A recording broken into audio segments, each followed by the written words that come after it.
கர்த்தருடைய நாம் மையப்படட்டும். கர்த்தர் உங்களோடு கூட இருப்பாராக. இந்த நாளிலும் யாத்ராமத்தின் புஸ்தகம் 3ஆம் அதிகாரம் 2, 3, 4, 5வது வசனத்தை. கர்த்தருடைய தூதனானவர் ஒரு முட்செடியின் நடுவிலிருந்து உண்டான அக்கினி ஜுவாலையிலே நின்று அவனுக்கு தரிசனமானார். அப்பொழுது அவன் உற்று பார்த்தான். முட்செடி அக்கினியினால் ஜுவாலித்து எரிந்தும் அது வெந்து போகாமல் இருந்தது. அப்பொழுது மோசே, இந்த முட்செடி வெந்து போகாதிருக்கிறது என்ன? நான் கிட்ட போய் இந்த அற்புத காட்சியை பார்ப்பேன் என்றான். அவன் பார்க்கும்படி கிட்ட வருகிறதை கர்த்தர் கண்டார். முட்செடியின் நடுவிலிருந்து தேவன் அவனை நோக்கி, மோசே மோசே என்று கூப்பிட்டார். அவன், இதோ அடியேன் என்றான்.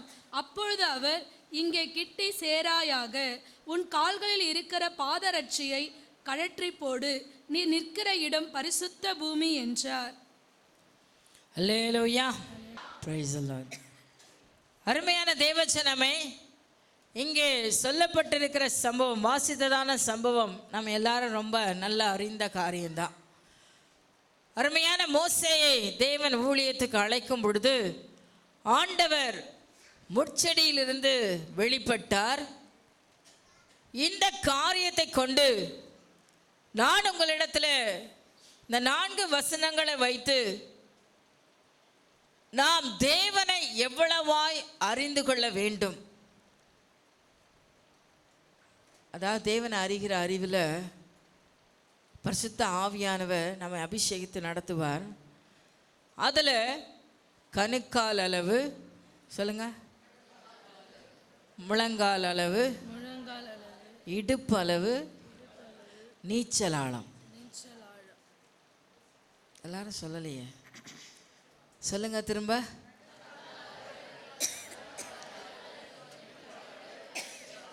ஆமாம், இந்த 4 பகுதிகள் இருக்கு. இன்னைக்கு இதைத்தான் ஆராய்ச்சி பார்க்க போகிறோம். நாம் எல்லாரும் தேவனுடைய பிள்ளைங்க. இதில் ஏதாவது டவுட் இருக்கா? யாருக்கா டவுட் இருக்கா? எல்லாரும் தேவனுடைய பிள்ளைங்க தானே? எத்தனை பேருக்கு அதில் நிச்சயம் இருக்குது? நான் கர்த்தருடைய பிள்ளை, நான் ஏசுப்பா பிள்ளைன்னு சொல்கிறவங்க மட்டும் கரம் உயர்த்தி அல்லையிலே சொல்லுங்க பார்க்கலாம். அருமையான தேவஜனமே, இங்கே மோசே தரிசனத்தை காண்கிறார். ஒரு தூதன் எரிகிற முட்செடி நடுவிலே நிற்கிறார் என்பதை காண்கிறார். எங்கேருந்து பார்க்குறாரு? மலை மேலே. இவர் வாடு மேய்ச்சிட்டு போகிறாரு. மலை மேலே திடீர்னு ஒரு முட்செடி அப்படியே எரியுது. ஆனால் செடி வேகலை, பச்சையாக இருக்குது. ஆனால் நெருப்பு மட்டும் பயங்கர அக்னியாக வந்துட்டுருக்குது. தூரத்துலேருந்து பார்க்கும்போது உள்ளே யாரோ ஒருத்தர் நிற்கிறாங்கன்றதை பார்க்குறார். அல்லேலூயா, அல்லேலூயா. இந்த தரிசனத்தை காணும் பொழுது அவன் அக்னி நடுவிலே ஒரு தூதனை கண்டான். பார்த்தவன், அடுத்த வசனம் சொல்லுது, உற்று நோக்கினான். உற்று நோக்கி கிட்டே போனான். கிட்ட போனதுக்கு அப்புறம் கர்த்தர் அவனை கண்டார், அவனோடு பேசுகிறார். அல்லேலூயா. இந்த காரியங்களை தான் நம்ம ஆராய்ச்சி பார்க்க போறோம். தரிசனத்தை இவன் பார்த்தான். அங்கு ஒரு தேவ தூதன் நிற்கிறதையும் அவன் காண்கிறான். நீங்க வாசிங்க சாமுவேலின் புஸ்தகம், 1 சாமுவேலின் புஸ்தகம் 3ஆம் அதிகாரம் 1ஆம் வசனம் 7ஆம் வசனம். சாமுவேல் என்னும் பிள்ளையாண்டான், சாமுவேல் என்ற பிள்ளையாண்டான் ஏலிக்கு முன்பாக கர்த்தருக்கு பணிவிடை செய்து கொண்டிருந்தான். கர்த்தருக்கு என்ன செய்தான்? பணிவிடை செய்தான். அந்நாட்களிலே கர்த்தருடைய வசனம் அபூர்வமாய் இருந்தது. பிரத்யட்சமான தரிசனம் இருந்ததில்லை. 2ஆம் அதிகாரம் 11, 18ஆம் வசனத்திலையும் சொல்ல இருக்கு. சாமுவேல் தேவனுடைய ஆலயத்தில் பணிவிடை செய்தான். அப்படின்னா என்னங்க அர்த்தம்? சாமுவேலுடைய கதை உங்க எல்லாருக்கும் தெரியும் இல்லை? சண்டே கிளாஸ்லேருந்து நம்ம கேட்குறோம், என்னப்பா பண்ணார் சாமுவேல்? எந்த வயசுலப்பா ஆலயத்தில் கொண்டு வந்து அவங்க அம்மா விட்டு போனாங்க? கொஞ்சம் எல்லாம் என்ன இப்போ பாருங்க, எப்போ விட்டு போனாங்க? என்னப்பா உங்கள் டீச்சர் எப்படிப்பா சொல்லிக்கிட்டாங்க? எப்போப்பா விட்டாங்க சொல்லுங்க. தன் தாய் சாமுவேல் பால் மறந்த பின்பாடு, பால் மறக்குதல் என்பது இப்போ பார்த்தீங்கன்னா 1.5 வயசு, 1 வயசு முடிஞ்சாவே போதும். ஆனால் அந்த காலத்துலலாம் 5 வயது 6 வயது வரலாம் கூட பால் கொடுத்துட்டு இருந்தாங்க அப்படின்ற செய்தி நமக்கு தெரியும். சரி, எந்த வயசோ இவருக்கு நல்ல ஒரு 2 வயசு 3 வயசில் கூட வச்சுக்கோங்களேன், கொண்டு வந்து எங்கே விட்டுட்டாங்க? ஆலயத்தில் விட்டுட்டாங்க. சரி, 5 வயசில் கூட விட்டுட்டாங்க. 5 வயது முதல் இந்த சம்பவம் நடக்கிற காலகட்டம் அவன் ஒரு வாலிபனாக இருக்கிறான். ஏன்னா பேசுகிறத நல்லா புரிஞ்சிக்கக்கூடிய தன்மையில் உள்ளவனாக இருக்கிறான். ஏன்னா 12 வயசு வரல அந்த பிள்ளைங்களுக்கு என்ன சொன்னாலும் என்ன பண்ணாது, புரிந்து கொள்ள முடியாது. டீனேஜில் தான் அவங்களுக்கு நல்ல தெளிவுள்ள அறிவு வளருகிற வயது. இங்கு சாமுவேல் 7ஆம் வசனத்தை நீங்கள் வாசிக்கும்போது 3ஆம் அதிகாரம் 7ஆம் வசனத்தில், சாமுவேல் கர்த்தரை இன்னும் அறியாதிருந்தான். இன்னும் எப்போ வரலாம்? 5 வயசில் வந்தவன் வாலிப பருவத்தில் வந்துட்டான். 15 வயசோ 17 வயசோ கூட இருக்கலாம். அந்த வயசு வரையிலும் அவன் ஆலயத்தில் தான் பணிவிடை செய்து கொண்டிருந்தான். ஏலிக்கிட்டேயே இருக்கிறான். ஏலி எவ்வளோ பெரிய ஆள் தெரியுமா? சமஸ்த இஸ்ரவேலுக்கும் அவன் தான் ஊழியக்காரன், பிரதான ஆசாரியன், பெரிய ஊழியக்காரர். அவர்கிட்ட அவர் அசிஸ்டன்ட் மாதிரி இருக்கிறார். அவருக்கு பணிவிடை செய்து ஆலயத்தின் சகல வேலைகளையும் சாமுவேல் தான் செஞ்சிட்ருக்கார். எல்லா வேலைகளையும் சரி, ஆலயத்திலே தான் தூங்குறாரு, ஆலயத்திலே தான் சாப்பிட்றாரு, ஆலயத்திலே தான் உட்காராரு, ஆலயத்தில் தான் விளையாடுறாரு, எல்லா ஆலயத்தில் தான் அவருக்கு. அல்லேலூயா. ஆனாலும் என்ன இல்லையா, யாரை அறியல? கர்த்தரை அறிய. நான் நிறைய ஏமாந்து போகிறது உண்டு. ஆலயத்திலேயே பிள்ளைங்க இருக்கிற மாதிரி தான் இருக்கும், நம்ம கூடயே இருக்கிற மாதிரி தான் இருக்கும். அவங்களோட உள்ளான வாழ்க்கையை பார்த்தா இன்னும் மனம் திரும்புதலே இல்லாமல் இருக்கும். அல்லேலூயா. உண்மையான தெய்வ ஜனமே, நான் இன்னைக்கு சொல்கிறேன், பரலோகத்துக்கு போகிறதுக்கு சபை வேலைகளை நீங்கள் எடுத்து செய்வதும், ஊழியக்காரர்களோடு இணைஞ்சு இருக்கிறதும், ஊழியக்காரர் குடும்பங்களோடு ஒத்து வாழ்வதும் மட்டுமே தகுதியானது அல்ல. அல்லேலூயா. ஆராதனை நேரம் நிற்கிற நாம எல்லாரும் முழுவதுமாய் நான் தேவனை ஆராதித்தேன். நம்ம எல்லாரும் கடவுளுடைய பிள்ளைங்க தான் இங்கே இருக்கிறவங்க எல்லாருமே, யார் மேலே சந்தேகம் இல்லை. இயேசுவை ஏற்றுக்கொண்டு இயேசுவுக்காக பல தியாகங்களை பண்ணி தான் இங்கே வந்து உட்கார்ந்துருக்கீங்க, அதில் எந்த டவுட்டும் இல்லை. ஆனால் அத்தனை பேரும் தேவனை முழுமையாக நான் அறிந்திருக்கிறேன் என்று சொல்லுகிற தைரியம் உண்டாயிருக்கா? அல்லேலூயா, அல்லேலூயா. இந்த முதல் அனுபவம் இந்த கூட்டம் எப்படி இருக்கும்னா வரும், ஆராதனை மிஸ் பண்ணாது, ஜெபத்தை மிஸ் பண்ணாது, எல்லா கூட்டத்தில் கூட உண்மையாக இருப்பாங்க. ஆனால் வந்த ஆள் இங்கே என்ன பண்ணாது, கூட்டம் வந்ததுலேருந்து இங்கே வந்து உட்காந்தாவே அவங்க எண்ணம் ஏக்கம் எல்லாம் கடவுளை என்னை ஆசீர்வதிக்கணும், கடவுளை என்னை உயர்த்தணும், என்னை மேன்மைப்படுத்தணும், என்னை உயர்த்தணும், என் குடும்பத்தை உயர்த்தணும், எனக்கு தேவைகள் சந்திக்கப்படணும், இந்த காரியம் நடக்கணும், அந்த காரியம் நடக்கணும். இந்த தூதனை பார்க்குற அனுபவம் என்ன அப்படின்னா, தூதர்கள் எப்பவுமே உதவி செய்யக்கூடியவர்கள். என்ன உதவி இந்த இடத்துலேருந்து எனக்கு கிடைக்கும், அதே ஏக்கத்தோடு நின்றுக்கிட்டு இருக்க அனுபவம். தூரத்தில் நின்று தேவனை பார்க்க, தூரத்தில் அவங்க கர்த்தருடைய பிள்ளை தான், நீதிமான் தான், ஆனால் எப்பவுமே தூரத்தில் நின்று ஆண்டவர் எனக்கு என்ன செய்வார், ஆண்டவர் எனக்கு என்ன செய்வார், ஆண்டவர் எனக்கு என்ன தர போகிறார், ஆண்டவர் என்னை எப்படி நடத்த போகிறார், இதை மாத்திரமே பார்த்து கொண்டு இருக்கிற அனுபவம் தான் இந்த தரிசன அனுபவம். அல்லேலூயா, அல்லேலூயா. யோசுவாவின் புஸ்தகம் 5ஆம் அதிகாரம் 13ஆம் வசனத்தை வாசிங்க. இன்னும் யோசுவா எரிகோவின் வெளியிலிருந்து தன் கண்களை ஏறெடுத்து பார்க்கும் பொழுது இதோ ஒருவர் அவனுக்கு எதிரே நின்றார். உருவின பட்டயம் அவர் கையில் இருந்தது. உருவின பட்டயம் அவன் கையில் இருந்தது. யோசுவா அவரிடத்தில் போய், நீர் எங்களை சேர்ந்தவரோ எங்கள் சத்துருக்களை சேர்ந்தவரோ என்று கேட்டான். ஏன்னா இவங்க அங்கே எரிகோ கோட்டை இடிக்கிறதுக்காக வந்திருக்காங்க, கூட்டமா பாளையம் இறங்கி இருக்காங்க. நின்ற மனுஷன் தேவ தூதன் என்பதுக்கு எந்த அடையாளமும் இருக்கல. ஒரு மனுஷன் உருவின பட்டயத்தோடு நிற்கிறான், மனுஷன் சாயல தான் நின்றுட்டு இருக்கார். அதனால யோசுவாவுக்கு இப்போ டவுட் வந்துருச்சு, இவர் யார், நம்ம சேர்ந்த ஆளா இல்லை ஆப்போசிட் பார்ட்டியை சேர்ந்த ஆளா? குழப்பத்திலேயே இருக்கான். இவர் கடவுள் தானா, எனக்கு உதவி செய்ய வந்தவரா, அதுவே அவனுக்கு தெரியல. யோசுவா எவ்வளோ பெரிய ஆள் இல்லையா? மோசேக்கு அப்புறம் அவன் தான் பெரிய லீடர். அங்கே இவ்வளோ பெரிய கூட்டத்தை வழி நடத்தக்கூடிய ஒரு நல்ல தலைவன். ஆனாலும் கூட கர்த்தரை அறிகிற அறிவு அந்த இடத்துல அவனுக்கு என்ன இல்லை இல்லை. அருமையான தேவஜனமே, யோவான் எழுதின புஸ்தகம் 21ஆம் அதிகாரம் 5ஆம் வசனத்தை வாசிங்க.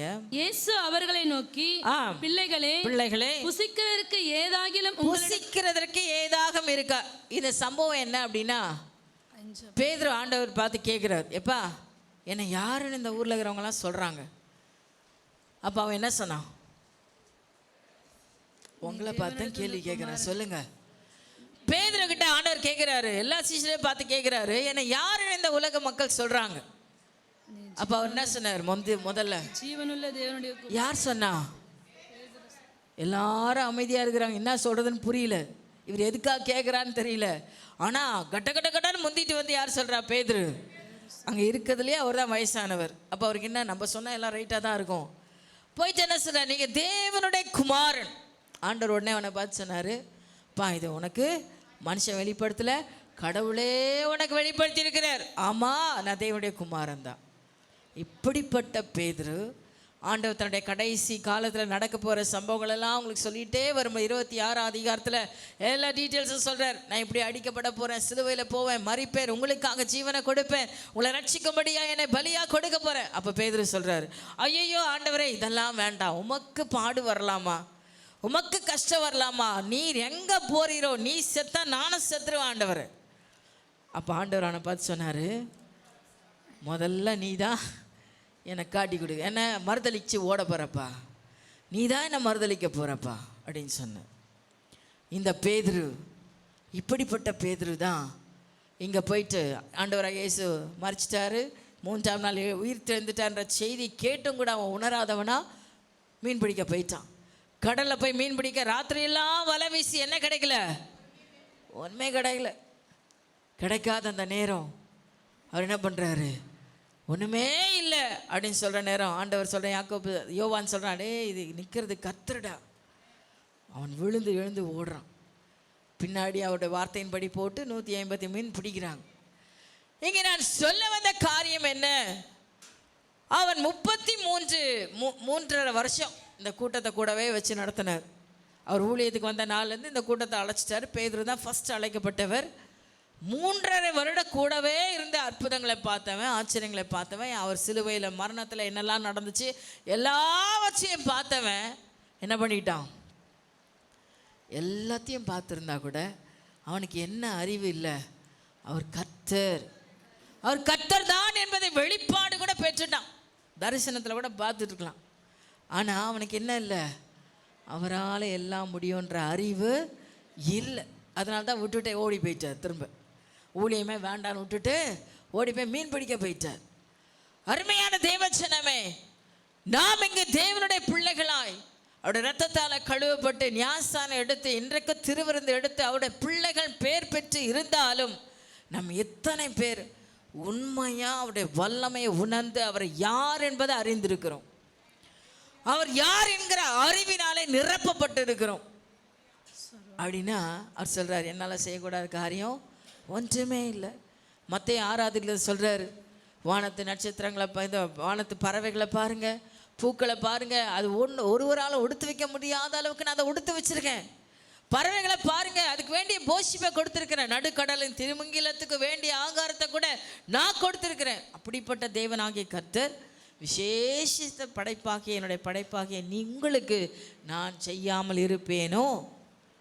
நீங்கள் முதலாவது தேவனுடைய ராஜ்யத்தையும் நீதியையும் தேடுங்கள், அப்பொழுது இவைகள் எல்லாம் உங்களுக்கு கொடுக்க. இதெல்லாம் நமக்கு நல்லாவே தெரியும்.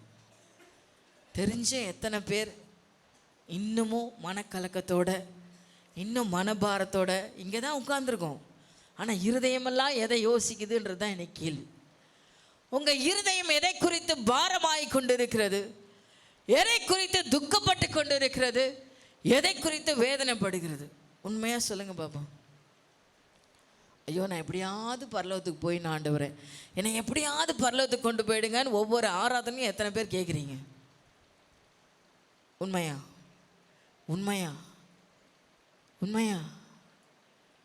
உங்கள் டெய்லி ஜெபிக்கும் போதில் ஏசப்பா நான் எப்படியாவது உங்கள் பரலோக ராஜ்யத்தை வந்து அடையணும், அதற்காக என்னை ஆயத்தப்படுத்தும் அப்படின்னு ஜெபிக்கிறவங்க எத்தனை பேர்?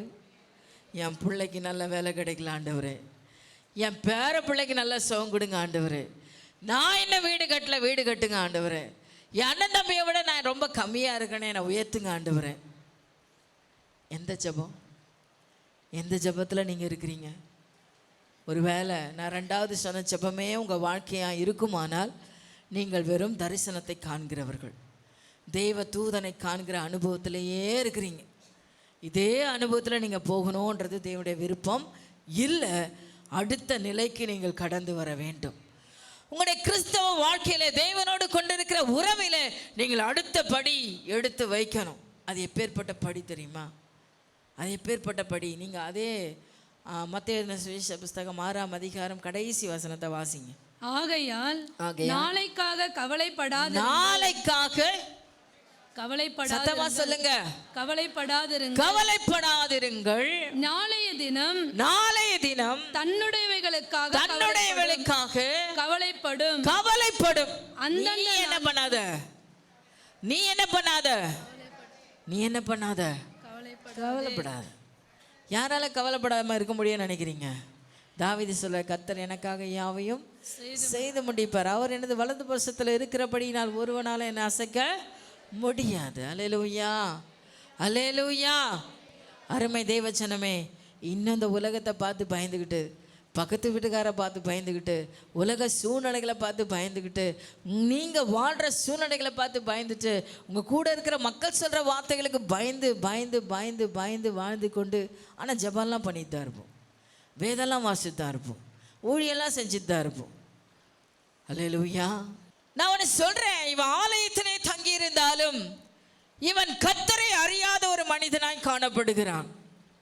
இங்கே உட்கார்ந்துருக்கிற ஒருத்தரும் கர்த்தர் இன்னார் என்பதை அறியாமல் இருக்கக்கூடாது என்பது ஆவியோட வாஞ்சையாக இருக்கு. அல்லேலூயா. எதனால தான் உங்களுக்கு பலன் கிடைக்கும்? எதனால தான் பலன் கிடைக்கும்? இங்கே ஆராதனைக்கு வர்றதுனால பலன் இல்லை. எதனால தான் உங்களுக்கு பலன் கிடைக்கும்? கர்த்தரை உண்மையாக ஆராதிச்சாதான் பலன் கிடைக்கும். உண்மையாக அவரை நோக்கி பார்த்தா தான் பலன் கிடைக்கும். உண்மையாக அவரை வார்த்தை கேட்டால் தான் நமக்கு பலன் கிடைக்கும். உட்கார்ந்து மணிக்கணக்காக பிரசவத்தை காதால கேட்கறதுனால பிரயோஜனம் அல்ல.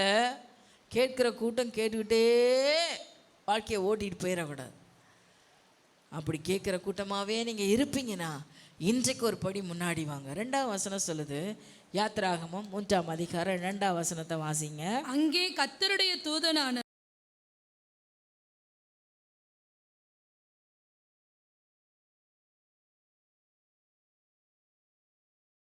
அப்பொழுது மோசே, இந்த முட்செடி வெந்து போகாது இருக்கிறது என்ன? நான் போய் வாசிங்க எல்லாரும். நான் கிட்ட போய் இந்த அற்புத காட்சியை பார்ப்பேன். இப்ப என்ன பண்றாரு? தூரத்துல இருந்து பார்த்தாரு, தூதன் நிக்கிறது தெரிஞ்சிச்சு, அக்னி எரியுது. இப்ப நான் என்ன பண்ணணும்? கிட்ட போகணும். அதுக்கு முன்னாடி உள்ள வசனத்துல சொல்லுவேன், அவர் உற்று பார்த்து கிட்டே போனாராம். இது எப்படிப்பட்ட கூட்டம் என்று சொன்னால், நல்ல ஜெபிக்கிறவங்களா இருப்பாங்க, நல்ல வேதத்தை வாசிப்பாங்க, நல்ல சத்தியத்தை கேட்கிறவங்களா கூட இருப்பாங்க. ஆனால் இவங்களை பார்த்தா பிசாசு கூட பயப்படும், சத்துரு கூட விலகி போகும். பிசாசுக்கு பயப்படுற ஒரு பிசாசு ஓடினா பிசாசு ஓடும். ஆனால் வாழ்க்கையில் பார்த்தீங்கன்னா எந்த மாற்றமும் இருக்காது. குணத்தில் பார்த்தீங்கன்னா எந்த மாற்றமும் இருக்காது. நீங்கள் வாசிங்க 1 சாமுவேல் புஸ்தகம் 3ஆம் அதிகாரம் 10ஆம் வசனத்தை வாசிங்க. அப்பொழுது கர்த்தர் வந்து நின்று முன் போல சாமுவேலே சாமுவேலே என்று கூப்பிட்டார். அதற்கு சாமுவேல் சொல்லும் அடியேன் கேட்கிறேன் என்றார். அப்படின்னா என்னத்த? இதுக்கு முன்னாடி 3 தடவை கூப்பிட்டுட்டார். ஒவ்வொரு தடவை கூப்பிடும் போதும் இவர் என்ன பண்ணாரு? ஓடி போய் கூப்பிட்டீரோ, நீர் என்னை கூப்பிட்டீரோ? அவரை சொல்கிறார், இல்லைப்பா போய் படுத்துக்க, நான் கூப்பிடல. நீங்கள் சொல்லுங்கள், இப்போ ஏலி கூட எவ்வளோ நாளாக வாழ்ந்து நிற்கிறான்? ஏறக்குற ஒரு 10 வருஷம் கூட வச்சுக்கலாம். 10 வருஷம் கூட இருந்த மனுஷனுடைய சத்தத்தை அவனால் புரிஞ்சிக்க முடியாது. முடியுமா? முடியாதா? அப்போ கூப்பிட்ற சத்தமும் ஏலியோ சத்தமும் ஒன்றாவா இருந்திருக்கும்? வேற வேற தான் இல்லைங்களா? நிறைய வீட்டில் கணவனை மனைவி வாழ்வாங்க தான், ஊருக்கே தெரியும் அவங்க புருஷன் பொண்டாட்டின்னு. ஆனால் புருஷனை பொண்டாட்டி வீட்டில் என்ன பண்ண மாட்டாங்க, ஒருத்தரோட ஒருத்தர் பேசிக்க மாட்டாங்க. அப்படிதான் இருக்குது இவரோட வாழ்க்கை. இவர் அவருக்கு பொண்டாட்டி தான், இவர் அவருக்கு புருஷன் தான். ஆனால் ரெண்டு பேருக்குள்ள என்ன இல்லை, உறவு இல்லை, பேச்சுவார்த்தை இல்லை, ஐக்கியம் இல்லை. அதான் இங்கே ஏலி கூட தான் இருக்கிறாரு. இவனுக்கு ஏலி கூடவும் ஐக்கியம் இல்லை, கர்த்தருடைய ஐக்கியம் இல்லை. கர்த்தருடைய சத்தத்தையும் புரிஞ்சிக்க முடியல, கூடவே இருக்கிற ஏலியின் சத்தமும் இவனுக்கு புரியல. ஒரு தடவை தப்பு பண்ணா ரைட்டு, ரெண்டாவது தடவையாக உஷாராக இருக்கணும். இது ஏலி சத்தம் மாதிரி இல்லையே, வேற ஒரு சத்தம் மாதிரி இருக்கு, என்னதான் யார் யார் கூப்பிட்றீங்க அப்படின்னா அது கேட்டிருக்கலாம். ஆனால் எவ்வளோ மந்த இருதயம் பார்த்துக்கோங்க, எவ்வளோ புத்தி இல்லாத நிலைமை பார்த்துக்கோங்க. இன்னைக்கு எத்தனை பேர் நம்முடைய வாழ்க்கையில் அப்படி இருக்கும், உறவில் தான் இருக்கும், கர்த்தரோட தான் இருக்கிறோம், ஆனால் இருதயமானது மந்தமாக இருக்கான். கர்த்தரை அறிகிற அறிவில் உணர்வில்லாத இருக்கிறோமா, அவரை புரிந்து கொள்ளுவதில் நமக்கு எந்த ஒரு முயற்சியும் எடுக்காம மந்த இருதயத்தோட உணர்வில்லாத என் ஜனங்கள் சங்காரமாகிட்டு இருக்காங்கன்னு ஆண்டவர் வருத்தப்படுறார். உணர்வில்லாத என் ஜனங்கள் வீணா பிசாசிடம் மாட்டிட்டு சங்காரமாயிட்டு இருக்காங்க, உபத்திரவப்படுறாங்க, பிசாசு கையில் மாட்டிக்கிட்டு ஃபினான்ஷியலாக கஷ்டப்படுறாங்க, சரீர அளவில் கஷ்டப்படுறாங்க, குடும்ப பிரச்சனைகள், பிள்ளைகளால் பல விதமான உபத்திரம். ஆனால் அவங்க யார் தாங்க, தேவனுடைய பிள்ளைங்க தான், தேவனுடைய பிள்ளைங்க தான். அல்லேலூயா.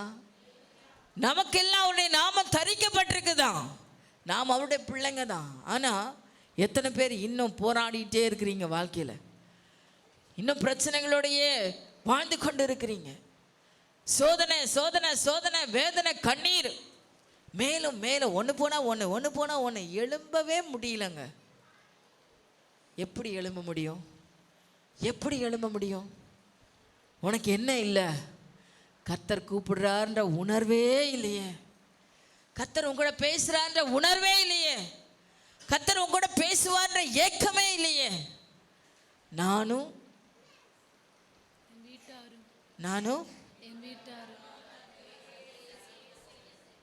இது நான் சொல்லவே இல்லையே, சம்மந்தமே இல்லாமல் சொல்லுங்கிறீங்க. அருமையான தேவ ஜனமே, கர்த்தர் உங்க என்ன ஒவ்வொருவரையும் கவனித்து பார்த்து கொண்டு இருக்கிறார். இன்னைக்கு நம்முடைய ஜெப வாழ்க்கை, தேவனோட உள்ள உறவு எப்படி இருக்கு? நானும் கிறிஸ்தவன் சொல்லிட்டு உலகத்தா இருக்கிற அதே பிரச்சனைகள் உங்களுக்கும் வந்துட்டு தான் இருக்கு. அதை எப்படி நீங்க ஜெயிக்கிறீங்க? இந்த வசனத்தை வாசிங்க, யோசுவாவின் புஸ்தகம் 10ஆம் அதிகாரம் 24ஆம் வசனம்.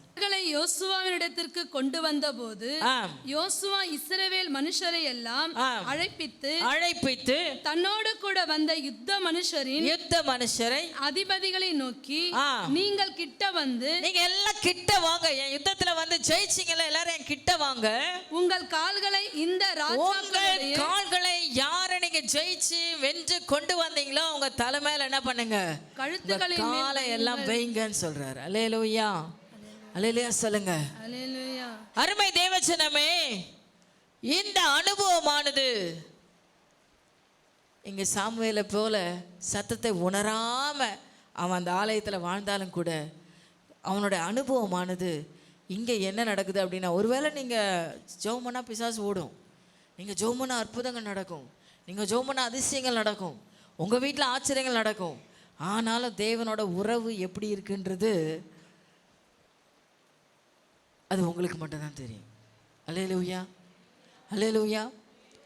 நான் ஒன்று சொல்கிறேன், கர்த்தர் நீங்கள் உண்மையாக தேடி அவரால் அபிஷேகம் பண்ணப்பட்ட பொழுது உங்களுக்கு என்ன வரத்தை கொடுத்தாலும் அது திரும்ப எடுக்க மாட்டார். தீர்க்க தரிசன வரமாக இருக்கட்டும், அற்புதங்களை செய்கிற வரமாக இருக்கட்டும், பிசாசுகளை ஓட்டுகிற வரமாக இருக்கட்டும், ஞான வரங்கள் எதை நீங்கள் பெற்றிருந்தாலும், சவுலுக்கு தான் மேலே இருந்த பரிசுத்த ஆவி விலகுனதே அவனுக்கு தெரியல, பிசாசின் ஆவி உள்ளே வந்ததை கூட அவனால் புரிஞ்சிக்க முடியல. அல்லேலூயா. எப்போ தாவீது மேலே அவன் புறாமப்பட்டானோ அந்த நிமிஷமே அவனுக்குள்ளே இருந்த பரிசுத்த ஆவியனை வெளியில் போயிட்டாரு. யார் உள்ளே வந்துட்டா? வந்ததை சவுல் என்ன பண்ணலையா? சொல்லுங்க. வந்தது சவுலுக்கு தெரியல, அவன் நினச்சிக்கிறான் பரிசுத்த ஆவியானவர் தான் எனக்குள்ளே இருக்கிறாரு. ஒன்று புரியுதா உங்களுக்கு நான் சொல்ல வர்றது? நாம் எல்லாரும் தெய்வ பிள்ளைகளாக இருப்போமானாலும் கூட கர்த்தருக்கு பிரியமில்லாததை நமக்குள்ளே வைத்திருப்போமானால் அது பரிசுத்த ஆவியானவரை ஏற்றுக்கொள்ளுகிற காரியம் அல்ல. நம்முடைய உறவு தேவனுடைய உறவில் இணைந்திருக்கும் அப்படின்னு நீங்கள் வெறுமையாக நம்பிட்டு தான் இருக்கணுமே தவிர அந்த நம்பிக்கையில் பயனொன்று இருக்காது தெய்வ ஜனமே. இங்கே பேதுரோட வாக்கை நீங்கள் பார்க்கும்போது எல்லாத்தையும் விட்டுட்டு ஓடி போய் ஒன்றுமே இல்லை, நான் ஓடி ஓடி ராத்திரியெல்லாம் உழைச்சேன், ஒன்றுமே இல்லை, உழைக்கிறேன் பாடுபடுறேன், ஆனால் ஒன்றுமே இல்லை, ஜெபம் பண்ணுறேன், பைபிள் வாசிக்கிறேன், ஊழியம் கூட செய்கிறேன், ஆனால் ஒன்றுமே இல்லை, என் வாழ்க்கையில் நிம்மதி இல்லை, சமாதானம் இல்லை, சந்தோஷம் இல்லை, தேவைகள் திருப்தியாக இல்லை. இந்த குறைவோடையே நீங்கள் வாழ்க்கையை கடத்தி கொண்டு போயிருப்பீங்கன்னா இன்றைக்கி அடுத்த நிலைக்கு நீங்கள் வரணும்னு தேவன் விரும்புகிறார். நாம் இதே நிலையில் ஸ்டாண்ட் பண்ணக்கூடாது. அடுத்து ஒரு நிலை உண்டு. நீங்கள் வாசிங்க யாத்ராமத்தின் புஸ்தகம் 3ஆம் அதிகாரம் 4ஆம் வசனத்தை வாசிங்க. அவன் பார்க்கும்படி கிட்ட வருகிறதை கர்த்தர் கண்டார். அவன் பார்க்கும்படி கிட்ட வருகிறதை கர்த்தர் கண்டார். அல்லேலூயா சொல்லுங்க. அல்லேலூயா. அவன் பார்க்கிறதை கர்த்தர் கண்டார். முச்சடையின் நடுவில் இருந்து தேவன் அவனை நோக்கி மோசே மோசே என்று கூப்பிட்டார். அவன் இதோ அடியேன் என்றான். போதுமா? தூரத்திலிருந்து பார்த்தான், தூதன் நிற்கிறத கண்டுபிடிச்சான், கிட்ட போய் பார்க்குறான், எரியிற நெருப்பு எரிஞ்சிட்டு இருக்கு, கர்த்தர் அதில் இருக்கிறாரு அப்படின்னு சொல்லி கிட்ட போகிறான். மூன்றாவது அவன் கிட்டே வருகிறதை யாரும் பார்க்குறா? கர்த்தர் பார்க்கிறார். தேவன் இந்த பூமியில் அவருடைய கண்கள் மனுபுத்திரன் முன்பாக உலாவி கொண்டிருக்குது அப்படின்னு வசனம் சொல்லுது. மனுபுத்திரரை அறிந்து கொள்ளும்படி அவர் இந்த பூமியில் அவர் கண்கள் உலாவி கொண்டு. எதுக்கு உலாவிட்டு இருக்கு? உண்மையாக அவரை நேசிக்கிற ஆள் இருக்காங்களா? உண்மையாக அவரை தேடுற ஆட்கள் இருக்காங்களா? அவர் கேட்குற ஒரே காரியம், உன் முழு இருதயத்தோடும், உன் முழு ஆத்மாவோடும், உன் முழு பலத்தோடும் என்னிடத்துல அன்பு. அப்படின்னா என்ன அர்த்தம்? இதில் அறகுற அன்போட, அறகுற மனசோட, அறகுற ஆவியோட அவரோட சேர முடியும். ஆமென். அப்படிதான் நம்ம இருக்கிறோம் இல்லையா? இங்கே வந்தால் பரிசுத்த ஆவி ஆடுது, வீட்டில் போனால் பிள்ளைங்க கிட்ட, புருஷங்கிட்ட காட்டேரியா ஆடும் இல்லை? ஆடுதா? ஆமாம் ஆமாம் அப்படின்னு ஐயா வரவசில் சொல்கிறாங்க. அருமையான தேவ ஜனமே, இன்றைக்கி நம்முடைய ஆவி எப்பேற்பட்டதாக இருக்கிறது? நாம் எந்த நிலையில் இருக்கிறோம்? ஆண்டவர் விரும்புகிற பிரகாரம் இங்கே சாமுவேல் புஸ்தகத்தில் நீங்கள் வாசிக்கும்போது 3ஆம் அதிகாரம் 19ஆம் வசனத்தை வாசிங்க. சாமுவேல் வளர்ந்தான், கர்த்தர் அவனோடு கூட இருந்தார். இப்போ யார் கூட இருக்கிறா? கர்த்தர். சின்ன வயசுல தான் ஆலயத்தில் தானே இருந்தான். அப்போ ஏன் அந்த வார்த்தை சொல்லப்படலை? சொல்லும் அடியேன் கேட்கிறேன் சொன்னதுக்கு அப்புறம்தான் யார் கூட இருக்கிறா? கர்த்தர். அதுவரையில யார் தான் இருந்தா? ஏலி தான் இருந்தார். புரியுதா உங்களுக்கு? எப்போ தன்னை முழுவதுமாக சொல்லும் அடியேன் கேட்கிறேன்ற அனுபவத்துக்குள்ள, இனி ஏலியின் சத்தத்தை நான் கேட்க மாட்டேன் ஆண்டவரே, என் சிந்தனையில் வருகிற சத்தத்தை நான் கேட்க மாட்டேன், நீங்க சொல்லுங்க நான் கேட்கிறேன், உங்க வார்த்தையின்படி நான் செய்கிறேன் என்று கிட்ட நெருங்கி வருகிற அந்த அனுபவத்தில் தான் மோசேயை தேவன் கண்டார். கிட்டே நெருங்கி வரும்போது தேவன் மோசேயை கண்டு, மோசே மோசே நீ என்ன பண்ணு, நீ கிட்ட வராதன்றார். இப்போ இவ்வளோ நாள் கிட்ட வருவானான்னு பார்த்துட்டு இருந்தாலும் இப்போ ஆண்டவர் சொல்ற கிட்ட வராத. ஏன் ஏன் கிட்ட வராதன்னு சொல்றாரு? உன் பாதரட்சியை கழற்றி போடு. என்ன பிரச்சனை? கால்களில் சொல்லுங்க. என்ன பிரச்சனை ஜாக்சன்? பாதரட்சியை போட்டிருக்க, அசுத்தத்தை வச்சிருக்க, எனக்கு பிடிக்காத ஒண்ணு உங்ககிட்ட இருக்கு, நான் பரிசுத்தர். அல்லேலூயா. நீங்க வாசிங்க 1 பேதுரு புஸ்தகம் 1ஆம் அதிகாரம் 14ஆம் வசனத்தை வாசிங்க. 1 பேதுரு 1ஆம் அதிகாரம் 14ஆம் வசனம். 1 பேதுரு பக்கம் 1ஆம் அதிகாரம் 14ஆம் வசனம். 322வது பக்கம், புதிய ஏற்பாடு. இந்த கூடாரத்தில் நான் இருக்கும் அளவும் உங்களை நினைப்பூட்டி எழுப்பி விடுவது நியாயம் என்று எண்ணுகிறேன். மேலும் நான் சென்று போன பின்பு 1 பேதுரு 1:14 ஆ ஆ அறியாமையினாலே கொண்டிருந்த இச்சைகளின்படி இனி நடவாமல் நீங்கள் இதுவரையிலும் நீங்க உங்க இச்சையின்படி நீங்க ஆசைப்பட்டபடி நடந்தீங்க இல்லையா, அதை எல்லாத்தையும் இப்ப என்ன பண்ணணும்? இச்சைகளின் என்ன பண்ணணும்? நடக்காதே நடவாமல் கீழ்ப்படுகிற பிள்ளைகளா இருந்து எல்லாத்தையும் கழட்டி ஓரமா வச்சுட்டு உன் செருப்பை கழட்டி வைக்கிறது போல உன் சிந்தனையில உன் சரீரத்துக்குள்ள உன் எண்ணங்களுக்குள்ள இருக்கிற தேவனுக்கு பிரியமில்லாத சகல உணர்வுகளையும் எடுத்து தூர வச்சுட்டு என்ன பண்ணு? உங்களை அழைத்தவர் பரிசுத்தராய் இருக்கிறது போல நீங்களும் உங்களை அழைத்தவர் பரிசுத்தராய் இருக்கிறது போல நீங்களும் உங்கள் நடக்கைகள் எல்லாவற்றிலேயும் பரிசுத்தராய் உங்கள் நடக்கைகள் எல்லாவற்றிலும் சொல்லுங்க. உங்கள் நடக்கைகள் எல்லாவற்றிலும் இதுதான் அதுதான்லாம் இல்லை, எதுலையும் மிஸ் ஆகக்கூடாது. சின்ன மிஸ் ஆச்சுனாலும் இப்போ ட்ரெயின் தண்டவாளத்தில் ஓடிட்டே இருக்கு. இப்போ நிறைய ட்ரெயின் ஆக்சிடென்ட் நடந்துனுக்குது. கொஞ்சம் தடம் புரண்டாலும் என்ன நடக்கும்? கொஞ்சம் தாங்க விலகி போனேன், முன்னாடி இன்ஜின் தான் விலகுச்சு, இல்லை பின்னாடி வர ட்ரக்கு தான் விலகுச்சுன்னா பக்கத்தில் இருக்கிற பெட்டிக்கெல்லாம் எந்த பிரச்சனையும் இல்லாமல் இருக்குது. கொஞ்சம் மிஸ் ஆனால் மொத்தமே காலி. சின்ன தப்பு தான், சின்ன பிள்ளை தான், சின்ன காரியம்தான் அப்படின்னாலும் அதனுடைய பாதிப்பை நம்ம எல்லாரும் அனுபவிச்சு தான் ஆகணும். ஹல்லேலூயா, ஹல்லேலூயா. குடும்ப தலைவர் தப்பு பண்ணாலும் குடும்பமே அந்த பாதிப்பை அனுபவிக்கும். குடும்ப தலைவி தப்பு பண்ணாலும் குடும்பமே பாதிப்பு அனுபவிக்கும். பிள்ளைகள் தவறினாலும் குடும்பமே அந்த வேதனை அனுபவிக்கும். ஹல்லேலூயா, ஹல்லேலூயா சொல்லுங்க. நான் பரிசுத்தரானபடியினாலே நீங்களும் எல்லாவற்றிலும் பரிசுத்தராயிருங்கள். இந்த வார்த்தை என்னை ரொம்பவுமே காலையில் உடைச்சது. அவர் பரிசுத்தர். இன்னும் நம்ம எத்தனை காலம்தான் அவரை ஏமாத்திட்டு வாழ்ந்துகிட்டு இருப்போம். நான் ஜெபம் பண்றேன், காலையில் நல்ல ஜெபம் தான், நல்ல ஆராதனை தான், நல்ல பாட்டு தான், நல்ல துதி தான். முடிஞ்சு சாயங்காலம் 6 மணி ஆனவனே என்ன நடக்குது? என்ன நடக்குது? ஒன்றுமே நடக்காத மாதிரி எல்லாரும் என்ன பார்க்குறீங்க? என்ன நடக்குது? இங்கே மோசே தன்னிடத்தில் நெருங்கி வருகிறதை கர்த்தர் பார்த்த அந்த நெருக்கமான உறவு. ஆண்டவர் ராபோச்சன பந்தியில் எல்லாரும் உட்காந்துருக்காங்க. ஒருத்த மட்டும் அவர் மேலே என்ன பண்ணுறான்? மார்போட சாஞ்சிட்டு இருக்கான். பேதுரு பார்த்து கேட்குறாரு, சொல்கிறார், என்னை ஒருத்தன் காட்டி கொடுக்க போகிறான் அப்படிலாம் சொல்லிகிட்டே இருக்கார். எனக்கு இப்படியெல்லாம் பாடு வரப்போகுது, உங்களில் ஒருத்தன் தான் என்னை காட்டி கொடுக்க போகிறான். அப்போ உடனே பேதுரு என்ன பண்ணுறாரு? மார் மேலே சாஞ்சிருக்கவங்க கிட்ட சைகை பண்ணுறார், யாருன்னு கேளு, யாருன்னு கேளு. ஏன் அவர் கேட்கக்கூடாதா? அவர் தெரியும், அவர் கேட்டால் நீ வாய மூடு, உனக்கு என்னன்றார். அப்போ யார்கிட்ட கேட்குறோன்னு வைக்கிறோன்னு நினைக்கிறார், யார்கிட்ட சொல்லுவாருன்ற பேதுருக்கு நம்பிக்கை இருக்குது. அவர் மார் மேலே சாஞ்சிருக்கார்ல, அவனுக்கு அவர் ரகசியத்தெல்லாம் என்ன பண்ணுவார்? வெளிப்படுத்திடுவாருன்ற நம்பிக்கையில் தான் கேட்க சொல்கிறான். அதே போல் அவர் என்ன சொன்னார்? யோவான் கேட்குறான், நானும் யார் ஆண்டவரே, இந்த தோச்சி கொடுக்குறான் பாரு, அவன் தான் அப்படின்னு வெளிப்படையாக சொல்லிட்டார்.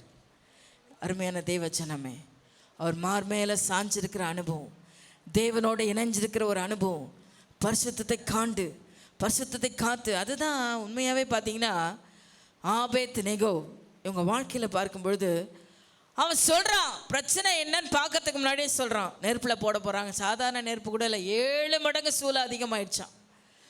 அப்போ சொல்கிறான், எங்களை விடுவித்தாலும் விடுவியாமல் போனாலும் நான் இந்த தெய்வத்தை விட்டு வரமாட்டேன். கர்த்தரை ஆராதிக்கிற நேரத்தை நான் விட மாட்டேன். என் கர்த்தருக்கு கொடுக்கிற நேரத்தை நான் கொடுக்காம இருக்க மாட்டேன். எத்தனை பேர் சொல்றீங்க? எத்தனை பேர் சொல்றீங்க? தேவஜனமே, நான் பரிசுத்தர், நீங்களும் பரிசுத்தராய் இருந்து தான் ஆகணும். வாலிய பிள்ளைங்க பரிசுத்தத்தை காத்துக்கிட்டு தான் இருக்கணும். எங்கே வேணாலும் கண்ணை வச்சுக்கிட்டு, எங்கே வேணாலும் பேச்சை வச்சுக்கிட்டு, எங்கே வேணாலும் சிந்தையை வச்சுக்கிட்டு, எங்கே வேணாலும் உறவை வச்சுக்கிட்டு கர்த்தர் பாதத்தில் நானும் ஃபுல் ஃபீட்டில் ஆராதனை பண்ணுறேன், நானும் மியூசிக் போடுறேன், நானும் இதை பண்ணுறேன், நான் கர்த்தருக்கு இவ்வளோ பணிவிடைகளை செய்கிறேன், நான் பரலோகத்துக்கு போயிடுவேன். கனவே காணாதீங்க. என்னை கடவுள் ஆசீர்வதிச்சணும், நான் இவ்வளோ ஓடி ஓடி உழைக்கிறேனே, கடவுள் என்னை ஆசீர்வதிக்கவே மாட்டேங்கிறாரு. மதிக்க மாட்டார். ஆண்டவர் சொல்கிறாரு, நான் பரிசுத்த, நீங்களும் பரிசுத்தராக இருங்க. அப்போ நான் என்ன பண்ணுவேன்? உன்னை ஆசீர்வதிப்பேன். ஸோ நீங்கள் என்ன விதமாக கர்த்தருக்கு ஊழியம் செய்தாலும் கர்த்தருடைய சித்தத்தை அறிந்து, அதை கூட இருக்குது, ஊழியம் செய்கிறேன்ட்டு பிசாசை ஓட்டினேன், பேயை ஓட்டினேன், இதை பண்ணேன், அதை பண்ணேன். ஆண்டவர் சொன்னார், நீ யாருன்னு எனக்கு தெரியாதுப்பா, உன்னை யாருன்னே எனக்கு தெரியாதுப்பான்ட்டார். அதுலேயும் கவனமாக தான் இருக்கணும். அவருடைய சித்தத்தின்படி, அவருடைய விருப்பத்தின்படி யார் செய்கிறார்களோ அவர்களை தான் ஆண்டவர் நேசித்து தன்னோட வச்சுக்க போகிறார். அல்லேலூயா, அல்லேலூயா. அசதியாக இருந்துடாதீங்க. இது கடைசி காலம். சோம்பலின் ஆவிக்கு இடம் கொடுத்துடாதீங்க. சோம்பேறி தனத்துக்கு, மந்த ஆவிக்கு, நிந்தை செய்கிற அந்தகார ஆவிகளுக்கு இடம் கொடுத்துடாதீங்க. இருதயத்தை திறந்து கர்த்தருக்கு உண்மையாக இடம் கொடுங்க. முழு இருதயமாக அவருக்கு வேணும், முழு பலனாக அவருக்கு வேணும், முழு ஆசையை நீங்கள் அவர் மேலே தான் வைக்கணும்னு அவர் ஆசைப்படுறார். இதை யார் ஒருத்தர் செய்கிறாங்களோ அவங்க மேலே அவருடைய கண்ணு இருந்துகிட்டே இருக்கும். அல்லேலூயா. இந்த 3 விதமான மக்களும் தேவனுடைய பிள்ளைங்க தான். இந்த 3 அனுபவத்துலேயும் கடைசி அனுபவமாக்கிய அவர் உங்களை பார்க்குற விதமாக ஆண்டவர் தேடுறாராம். பூமி எங்கும் உடைய கண்கள் உலாவி வருது. யார் எனக்காக போவான், யார் என் காரியமாக போவான்? அப்போ சொல்கிறார், நான் போகிறேன் ஆண்டவர், ஜாதிகளுக்கு உனக்கு தீர்க்கதரிசியாக வச்சுருக்கேன்ப்பா, போ. அல்லேலூயா, அல்லேலூயா. அருமை தேவச்சனமே, இங்கே பேதுரோட வாழ்க்கையில் நீங்கள் பார்த்தீங்க அப்படின்னா எல்லாத்தையும் இழந்து கடைசியில் தேவனை தெரிந்து கொண்டு அவன் நேசிக்கிறத வெளிப்படுத்தின பிரகாரம், என்னை நேசிக்கிறியா, என்னை நேசிக்கிறியான்னு ஆண்டவர் கேட்ட 3 விஷயம் அவனை பார்த்து கேட்குறார். அப்போ கடைசி அவன் சொல்கிறான், ஆண்டவரே நான் உங்களை எவ்வளோ நேசிக்கிறேன்றது உமக்கே தெரியும். அப்போ தான் உடஞ்சி தன்னை ஒப்பு கொடுக்குறான். இந்த உடஞ்சி ஒப்பு கொடுத்த அந்த நிலைமை தான் ஆண்டவருக்கு ரொம்ப பிரியமான அந்த சூழல். அப்போ தான் அவன் சொல்கிறாரு, என் மகிமையை நீ காண்ப, என் சபையை உன் மேலே நான் கட்டுவேன்ட்டார். அதுக்கப்புறம் நடந்த சம்பவம் அப்போஸ்தலர் நடவடிக்கைகளை பரிசுத்த ஆவியானவர் ஊற்றப்படுகிறார். 3000 பேருக்கு முன்னால் தைரியமாக நின்று பயங்கரமாக பேசுகிறார். ஆலயத்துக்குள்ளே போகிறான். அங்கே வழியில் ஒருத்தன் உட்காந்துருக்கான். அப்பா ஏதாவது பிச்சை போடுப்பா. அவன் சொல்கிறான், இத்தனை காலம் எனக்கு என்ன ஆண்டவர் தருவார்? ஆண்டவரே ஊழியத்தெல்லாம் எல்லாத்தையும் விட்டுட்டு உங்கள் பின்னாடி வந்துட்டோம், மனைவி குடும்பம் எல்லாத்தையும் விட்டுட்டு வந்தேன், எங்களுக்கு என்ன தருவீர், என்ன தருவீர்? ஒன்றுமே இல்லாமல் நிற்கிறவன் எங்களுக்கு என்ன செய்வீன்னு கேட்டுக்கிட்டு இருந்தவன் இப்போ சொல்கிறான், என்கிட்ட பொண்ணும் இல்லை, வெளியும் இல்லை, அதை பற்றி எனக்கு கவலையும் இல்லை. என்ன இல்லை? ஒரு குண்டுமணி நகை இல்லை. நீ என்னத்தை எனக்கு வாங்கி வச்சிருக்க, நீ என்னத்தை பெருசாக எனக்கு பண்ணிட்ட அப்படின்னு வாலிய பிள்ளைங்க கேட்குறீங்கன்னா, இன்றைக்கி இந்த பேதுரோட வார்த்தை உங்கள் மனதில் வச்சுக்கோங்க. அவர் இப்போ சொல்கிறாரு, வெள்ளியும் எனக்கு வேண்டாம், பொண்ணும் எனக்கு வேண்டாம், என்னதான் வேணும், என்னதான் வேணும்? ஏசு இருந்தால் போதும். இப்போ சொல்லுங்க, உங்கள் அம்மா அப்பா சொல்லு, ஏசு இருந்தால் போதுமா எனக்கு? சொல்லுங்க பிள்ளைங்க, சொல்லுங்க, ஏசு எனக்கு இருந்தா. நான் தான் சொல்கிறேன், நீங்கள் சொல்லுங்க. சொல்வீங்களா? சொல்வீங்களா? என்னத்தை பெருசாக படிக்க வச்சுட்ட, என்னத்தை பெருசாக வஞ்சிட்ட, என்னத்தை சொத்து சம்பாதிச்சு வச்சுட்ட? நான் சொல்கிறேன், தேவச்சனமே, எவ்வளோ பணம், எவ்வளோ காசு, எவ்வளோ சொத்து, எவ்வளோ சுகம், எவ்வளோ கூட்டம், எவ்வளோ ஜாதி, எவ்வளோ ஜனங்க, எவ்வளோ புகழ், எவ்வளோ மகிமை உங்களுக்கு இருந்தாலும் ஏசு அங்கே இல்லைன்னா உங்கள் வாழ்க்கை ஒன்றத்துக்கும் பிரயோஜனம் இல்லை. ஆனால் எதுவுமே இல்லாத லாசரு, பருக்களால் நிரம்பின நாய்கள் வந்து நக்கும்படியான ஒரு வாழ்க்கை வாழ்ந்த அந்த லாசரு கடைசி நொடிப்படுதல் எங்கே போயிட்டான்? ஆபிரகாம் மடியில் உட்கார்ந்துருக்கிறார். அல்லேலூயா. இதை மனதில் வச்சுக்கோங்க. கர்த்தர் இல்லாத வாழ்க்கை அது வீணான வாழ்க்கை. கர்த்தரோடு இணைந்து வாழ்தல், அவருக்குள்ளே நான் அவரும் அவரும் நானும். ஏசு அதான் சொல்றார், பிதாவானவருக்குள்ளே நான் இருக்கிறேன், அவரை பார்த்தா நீங்கள் என்ன பார்க்க வேணாம், என்னை பார்த்தா அவரை பார்க்க வேணாம். இதை பவுல் தைரியமாக சொல்கிறேன், என்னை போல் ஆக்கும்படி நான் கிறிஸ்துவ போல இருக்கிறேன், என்ன போல நீங்கள் ஆகும்பான்னு தைரியமாக சொல்கிறார். அல்லேலூயா. அதை புரிஞ்சுக்கிட்ட பவுல் சொல்கிறாரு, நிர்வாணமோ நாசமோசமோ கஷ்டங்களோ பாடுகளோ துன்பங்களோ அடியோ உதையோ எதுவுமே, மரணம் கூட என்ன பண்ணாது. பாதாளமே உன் ஜெயமெங்கே, மரணமே உன் கூரெங்கே, பாதாளமே உன் ஜெயமெங்கே பவுல் சொல்லிட்டார். ஸோ எதுவுமே நான் செய்ய முடியாது. ஏன்னா நானும் கிறிஸ்துவும் ஒன்றாயிருக்கிறோம். இன்னைக்கு எத்தனை பேர் இந்த அனுபவத்தில் வாழ ஆசைப்படுறீங்க? நானும் இயேசுவும் ஒன்றாயிருக்கணும். நீங்கள்லாம் எல்லாத்தையும் அனுபவிச்சு ஆண்டி முடிச்சிட்டீங்க. இப்போ சொல்லுவீங்க நல்ல கதை. நான் இப்போ தான் வாழ்க்கையை தொடங்குறேன். எவ்வளோ உலகத்தில் அனுபவிக்க வேண்டியது இருக்குது. அல்லேலூயா, அல்லேலூயா. நான் சத்தத்தையே காண எல்லாரும் அந்த நிலைமையில் தான் இருக்கீங்களா? நீங்கள் உலகத்தை அனுபவிக்கிறத ஆண்டவர் வேண்டான்னு சொல்ல, நீதியான வழியில் அனுபவிங்க. உலகமே உங்களுக்காக தான் படைக்கப்பட்டது. உலகம் உங்கள் கையில். நீங்கள் பரிசுத்தமாகவே வாழ்ந்து என்ஜாய் பண்ணலாம் இந்த உலகத்தை. இந்த உலகத்தின் இயற்கையை நீங்கள் என்ஜாய் பண்ணலாம். இந்த உலகத்தில் எத்தனையோ நன்மைகள் இருக்குது, அதெல்லாம் நீங்கள் என்ஜாய் பண்ணலாம். எல்லாத்தையும் அனுபவிக்க உனக்கு அதிகாரம் உண்டு. ஆண்டவர் சாதாரணமாக நம்மளை படைக்கல, எல்லாத்தையும் விசேஷமாக எல்லாத்தையும் தேவன் நம்ம கையில் கொடுத்துருக்கிறார். அல்லேலூயா, அல்லேலூயா. தேவனோடு கிட்டி நெருங்கி உறவாடுகிறவர்களுக்கு கர்த்தர் கொடுக்கிற ஆசீர்வாதம். அவருடைய கண்ணு உங்கள் மேலே பற்றுச்சுன்னு வச்சுக்கோங்களேன், ஆசீர்வாதம் எப்படி இருக்குன்னு பாருங்கள். லேவியராகமம் 26:9 எடுங்க. நான் உங்கள் மேல் கண்ணோக்கமாய் இருந்து உங்களை பலுகவும் பெருகவும் பண்ணி. கர்த்தர் உங்க மேல கண்ணோக்கமா இருந்தா நீங்க பலுகி பெருகுவீங்க. அல்லேலூயா, அல்லேலூயா. ஐயோ என்னடா என் குடும்பம் அழிஞ்சே போயிடும் பொழுது, வளர்ச்சியே இல்லை, நீங்க அழ வேண்டாம். அவர் உங்களை பலுகி பெருக செய்வார். இல்லாத இடத்துல இருக்கிறவர்களாய் மாற்றுகிற நம்முடைய தேவன். அதை நீங்க விசுவாசிக்கணும். ஒண்ணுமே இல்லதான் எங்க பாஸ்டர் சொன்ன மாதிரி அன்னைக்கு தேவன் எங்களை அற்புதமாக நடத்துகிறார். உண்மையாக இன்னைக்கு நிலைமையில ஒன்றுமே கிடையாது, வாஷ் அவுட்.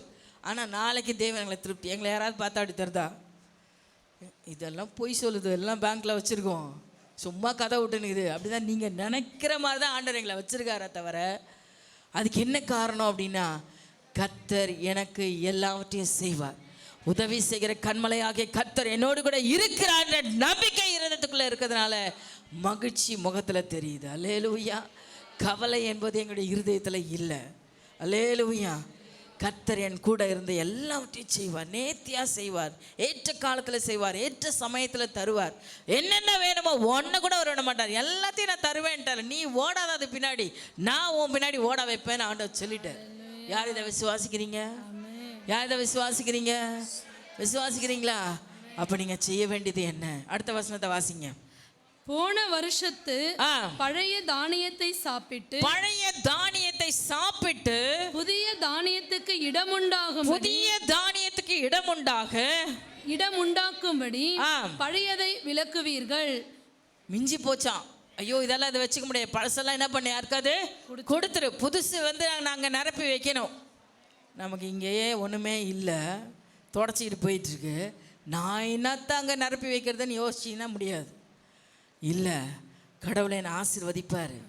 பழசை எடுத்து மற்றவங்களுக்கு கொடுத்துட்டு புதுசை நிரப்பி வைக்கிற அளவுக்கு தேவனை ஆசீர்வதிப்பார்னு எத்தனை பேர் விசுவாசிக்கிறீங்க? அந்த ஆசீர்வாதம் எப்போ கிடைக்கும் தெரியுமா? அவருடைய உணர்வோடு உறவாய் நீங்கள் கலந்துருக்கணும். அவருடைய பிரசனத்தில் நீங்கள் கலந்துருக்கணும். நம்மளோட புத்தியில் அவர் கலந்துருக்கணும். உணர்வு பூர்வமாய் அவரோடு இணைந்திருக்கணும். அந்த அனுபவத்தை தேவன் நம்ம இடத்துல எதிர்பார்க்கிறார். நான் சொல்ல வரதை உங்களால் புரிஞ்சிக்க முடியுதா? புரிஞ்சுக்கிறீங்களா? நான் சரியாக சொல்கிறேன்னான்னு தெரியல, ஆனால் ஆவியான உங்களுக்கு புரிய வைப்பார் நான் விசுவாசிக்கிறேன். நம்ம எந்த காரியத்தை செய்தாலும் நம்முடைய கடமைகளை எல்லாம் நம்ம செய்து தான் ஆகணும். ஆனால் அந்த கடமைகளோடு கூட கர்த்தரை ஆராதிக்கிறது தான் எனக்கு முதற்கடமை. கர்த்தரோடு வாழ்வது தான் எனக்கு முதற்கடமை.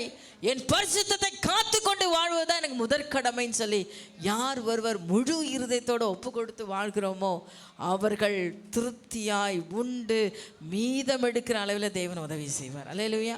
அடுத்த வசனம் வாசிங்க. உங்கள் நடுவில் என் வாசஸ்தலத்தை ஸ்தாபிப்பேன் சொல்றார். நானே வந்து வாசம் பண்ணுவேன்பா, நீ என்னை கூப்பிட வேண்டிய அவசியமே இல்லை. அதுக்கப்புறம் அவருக்கு பிரியமா நீங்க நடக்க நடக்க நடக்க நடக்க நடக்க பொன்னை போல நீங்கள் புடமிட்டு உங்களை சுத்திகரித்து கொள்ள கொள்ள உங்க பாவத்தை எல்லாம் அப்புறப்படுத்த யோசேப்பு குழியில தூக்கி போட்டாங்க, அங்க கர்த்தர் கூட இருந்தாராம். சிறைக்கு போனா அங்க கர்த்தர் கூட இருந்தாராம். ராஜஸ்தானத்துக்கு போனா அங்க கர்த்தர் கூட இருக்கிறார். எங்கேயுமே அவனை விட்டு பிரியல. அதுக்கு காரணம் என்ன? அவன் வாழ்விலும் தாழ்விலும் சுகத்திலும் சுகவீனத்தில் துக்கத்தில் எல்லாத்துலேயும் ஆண்டவர் கூடவே இருக்கிறார். ஏன்னா அவ்வளோ அவனுக்கு பிரியமாக இருந்தான். சொல்கிறான், போத்திபாடைய மனைவி ட்ரெஸ்ஸை பிடிச்சி இழுத்து வாடா அப்படின்னு கூப்பிடும் போது அவன் சொல்கிறான், இந்த பாவத்தை நான் எப்படி கர்த்தருக்கு விரோதமாக செய்வேன்? பாவம் செய்வது எப்படி? என்னங்க கேள்வி அது? பாவம் செய்வது எப்படி? கேட்டு பாருங்க அந்த கேள்வியை உங்களே நீங்க கேளுங்க. பாவம் செய்வது எப்படி? நமக்கெல்லாம் நல்லாவே தெரியுமே, எப்படியெல்லாம் பாவம் செய்யலாம் நல்லா தெரியும். ஆனால் யோசேப்பு கேட்குறான், பாவம் செய்கிறது எப்படி? அப்படின்னா என்ன அர்த்தம்? பாவம்னா என்னன்னே தெரில அவனுக்கு. எது பாவனே தெரில. என்னப்பா இது ஒரு வேற கேட்டகரி. பாவமே தெரிலன்னு செஞ்சுட்டேன் அப்படின்னு வரும். அது இல்லை, பாவம் செய்யவே தெரியாத ஒரு கேட்டகரி அவன். தப்பு என்பதே அவன் வாழ்க்கையில் இல்லை. அவ்வளோ பர்ஃபெக்டாக கர்த்தர் மேலே அன்பு வச்சு அவருக்கு பயந்து வாழ்கிறான். அப்பா அம்மா பார்த்தா ஒரு விதம், அம்மா பார்க்கலனா ஒரு விதம், அப்பா பார்க்கலனா ஒரு விதம் வாழ்க்கை இல்லை. ஓ பாஸ்டர் பார்க்குறாங்க அதுக்கு ஒரு விதம் இல்லை, பெரியவங்க பார்க்குறாங்க அதுக்காக பயந்து. அப்படி இல்லை, கடவுளுக்கு பயந்து எங்கே இருந்தாலும் கடவுளுக்கு பயந்து வாழ்கிறவனோடு கர்த்தர் கூடவே இருப்பான். உலாவுகிற ஸ்தலமாக அவன் கூடவே இருப்பாரான். அவருக்கு உலாவுற இடமே எதுதான்? உங்கள் கூட தான். அல்லேலூயா, உங்கள் கூடவே இருப்பார் அவர். அந்த வாசிங்க அந்த வசனத்தை. வாசம் பண்ணி என் ஆத்துமா உங்களை ஆரோசிப்பதில், என் ஆத்துமா உங்களை ஆரோசிப்பதில் வெறுத்துறார் ஆண்டவர். அவங்க வாய் தான்ப்பா என்ன துதிக்குது, அவங்க இருதயமோ எனக்கு எப்படி இருக்கு? தூரமா இருக்கு. அவங்கள நான் வெறுக்கிறேன், அவங்க காணிக்கைகளை வெறுக்கிறேன், அவங்களோட துதியை வெறுக்கிறேன், அவங்களோட எல்லா அர்ப்பணிப்புகளையும் அவங்க பலிகளை நான் வெறுக்கிறேன்ற விசவச்சனங்களை பார்த்து. இன்னைக்கு அந்த நிலைக்கு நம்ம இருக்கக்கூடாது. ஆண்டவர் சொல்றாரு, நீ எனக்கு பிரியமா நடந்தா நான் உன்னோடு இருந்து உனக்குள்ளே உலாவி என் ஆத்துமா உங்களை வெறுப்பதில்லை. நான் உங்கள் நடுவிலே இருப்பேன், உங்கள் தேவனாய் இருப்பேன், நீங்கள் என் ஜனமாய் இருப்பீர்கள். நீங்கள் எகிப்தியருக்கு போதுமா? நீங்கள் என் ஜனமாக இருப்பீங்க. நாங்கள் உங்கள் ஜனமாக இருக்கிறதுனால என்ன ஆண்டவரே பிரயோஜனம்? இவ்வளோலான பரிசுத்தத்தை காத்து காலேஜில் வாழ்க்கையில், என்னோட ஸ்கூல் லைஃப்பில், என்னோட மன வாழ்க்கையில், பின்னாடி என்ன வயதோதும் போது இவ்வளோ பரிசுத்தத்தை காத்து வாழ்ந்துட்டுருக்கேனே, என்ன எனக்கு பிரயோஜனம்? என்ன எனக்கு பிரயோஜனம் அப்படின்னு நீங்கள் கேட்பீங்கன்னா, ஆண்டு சொல்ல நான் உன் கூடவே இருக்கிறது தான்ப்பா உனக்கு பிரயோஜனம். 1000 சொத்து 10 பணம் இருக்குது, ஆனால் நிம்மதி இல்லாத ஒரு வாழ்க்கை இருக்குமானால் அது பிரயோஜனமற்ற வாழ்க்கை. கர்த்தர் கூட இருந்தால் என்ன இருக்கும்? சந்தோஷம் இருக்கும், சமாதானம் இருக்கும், ஆயுசு நீடித்து இருக்கும், கிருபை உங்களை சூழ்ந்து கொண்டே இருக்கும், மகிழ்ச்சி உங்களுக்குள்ளே அளவிட முடியாத ஒரு மகிழ்ச்சி உங்களுக்குள்ளே இருக்கும். அல்லேலூயா. அவரோட பிரசன்னத்தில் அழகான ஒரு பாட்டு, அவர் பிரசன்னத்தில் இருந்தால் எல்லாமே முடியும். முடியாது என்பதே இல்லை. சுய மாம்ச இச்சையினால் சொந்த புத்தியினால் சாதிக்க முடியாத எல்லாவற்றையும் தேவ பிரசன்னம் உங்களுக்கு சாதிச்சு கொடுக்கும். அல்லேலூயா. அவரோட பிரசன்னம் உங்க கூட இருக்கணும்னு வாஞ்சிங்க. நீங்க எப்பவுமே கூட இருக்கணும் ஆண்டவரேன்னு வாஞ்சிங்க.